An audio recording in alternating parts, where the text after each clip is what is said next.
Thank you, Stephanie, for that question. My name's Dr. Howell, and I'm a family physician, and I have a lot of interest in liver disease, especially as a family physician. And then not only that, but I have a lot of interest in breast cancer since my mother passed away from breast cancer and actually had both diseases. So this is very dear to my heart.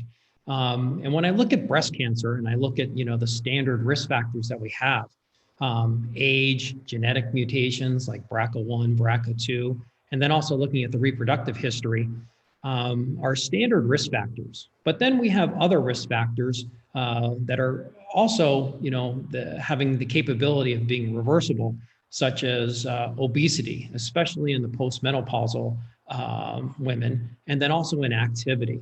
And so these are some of the areas that are also linked to NAFLD. And NAFLD stands for non-alcoholic fatty liver disease. And that's also linked to metabolic syndrome, which then could be linked to breast cancer.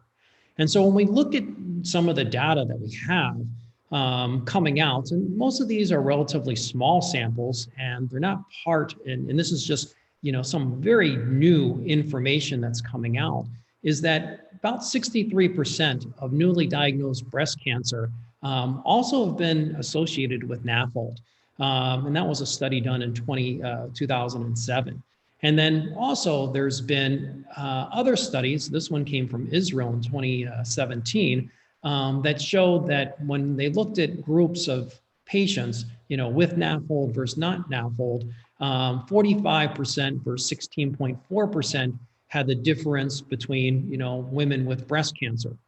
And then not only that, there have been some meta-analysis, especially from the country of Korea, that have a very wonderful system from an